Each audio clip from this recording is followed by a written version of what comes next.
First time நம்ம channel பார்க்குறவங்க மறக்காமல் சப்ஸ்கிரைப் பண்ணிவிட்டு பக்கத்தில் இருக்க பெல் ஐகானை கிளிக் பண்ணிக்கோங்க. அப்போ தான் நான் போடுற வீடியோ உங்களுக்கு நோட்டிஃபிகேஷனில் வரும். வாங்க வீடியோக்குள்ளே போகலாம்.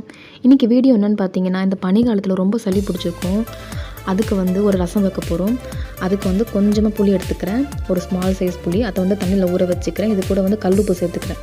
கல்லுப்பு சேர்த்து ஊற வச்சிடலாம். இதுக்கு தேவையான பொருட்கள்லாம் பார்க்கலாம் வாங்க. தக்காளி ஒரு 3 சின்ன தக்காளி, அப்புறம் கருவேப்பிலை காம்பு, கருவேப்பிலை, கொத்தமல்லி காம்பு, கொத்தமல்லி, ஒரு சின்ன பச்சை மிளகா, ஒரு சின்ன துண்டு இஞ்சி, 1½ டேபிள் ஸ்பூன் மிளகு, 1 டேபிள் ஸ்பூன் சீரகம், பூண்டு. இவ்வளோ தான். வாங்க இது எப்படி செய்யலாம் அப்படின்னு சொல்லிட்டு பார்க்கலாம். இதுக்கு நம்ம எல்லாத்தையும் இடிச்சிக்கலாம். அம்மிக்கல் இருந்தாலும் அம்மியில் அரைச்சிக்கலாம். மிக்சியில் தான் போடாதீங்க. இது இடித்து அரைச்சி செய்யுங்க, அப்போ தான் சூப்பராக இருக்கும். பூண்டு ஒன்றா நம்ம ஆட் பண்ணி நம்ம எல்லாத்தையும் இடித்து எடுத்துக்கலாம்.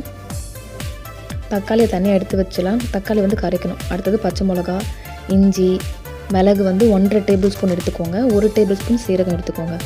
இது எல்லாத்தையும் சேர்த்து நல்லா நம்ம இடிக்கணும். கையில் நல்லா இடிக்கணும். இடிச்சிங்கன்னா நம்மளுக்கு ரொம்ப நைஸாக இல்லை, பவுட்ராக குறப்பாக நம்ம நல்லா இடித்து எடுத்துக்கலாம். இடித்து எடுத்துகிட்டு நம்ம ரசம் செய்ய ஸ்டார்ட் பண்ணிடலாம். நல்லா போட்டு நல்லா இடித்து எடுத்துக்கோங்க. கருவேப்பிலை காம்பு போட்டுக்கோங்க. கருவேப்பிலை காம்பு இளம் காம்பாக இருந்தால் டேஸ்ட்டாக இருக்கும். கொத்தமல்லி காம்பும் போட்டுக்கோங்க. அதில் இடித்து போடும்போது நல்லா வாசனையாக சூப்பராக இருக்கும். இந்த பனி காலம் வேறு, ரொம்ப சளி பிடிக்கும். இந்த மிளகு ரசம் சாப்பிடுங்க. உங்களுக்கு இந்த கோல்டு, சைனஸ் மாதிரியான ப்ராப்ளம்லாம் இருக்காது. புளியை கரைச்சிக்கலாம். புளியை கரைச்சி 2 வாட்டி ஃபில்ட்ரு பண்ணி வச்சாச்சு. இப்போ தக்காளி பழம் இருக்குது பார்த்தீங்களா, சின்ன சின்ன தக்காளி பழம் இது. அதனால் ஒரு 3 தக்காளி பழம், அப்புறம் இடித்து வச்ச இஞ்சி, பூண்டு, கருவேப்பிலை, கொத்தமல்லி எல்லாத்தையும் சேர்த்து நல்லா நம்ம கையிலே செஞ்சுக்கலாம். பெரிய தக்காளியாக இருந்துச்சுன்னா நீங்கள் 1 தக்காளி போட்டால் போதும். அது ரொம்ப சின்ன தக்காளின்றதுனால ஒரு 3 தக்காளி போட்டுக்கிறேன். புளி எப்பவுமே கம்மியாக இருக்கணும். தக்காளி அதிகப்படுத்திக்கோங்க. நெக்ஸ்ட்டு பெருங்காயத்தூள் சேர்த்துக்கோங்க. கட்டி பெருங்காயம் தட்டும் போதே சேர்த்துக்கணும். தூள் பெருங்காயன்றதுனால கடைசி சேர்த்துக்கிறேன். அப்புறம் மஞ்சத்தூள் ஒரு 1/4 டீஸ்பூன் சேர்த்துட்டு நல்லா மிக்ஸ் பண்ணி கொடுங்க. மிக்ஸ் பண்ணி கொடுத்துட்டு நம்ம கேஸ் ஆன் பண்ணிடலாம். ஸ்டவ் பற்ற வச்சுட்டு ஒரு பாத்திரம் வச்சுக்கோங்க. பாத்திரம் ஹீட் ஆனதும் இதில் நம்ம கொஞ்சமாக ஆயில் சேர்த்துக்கலாம்.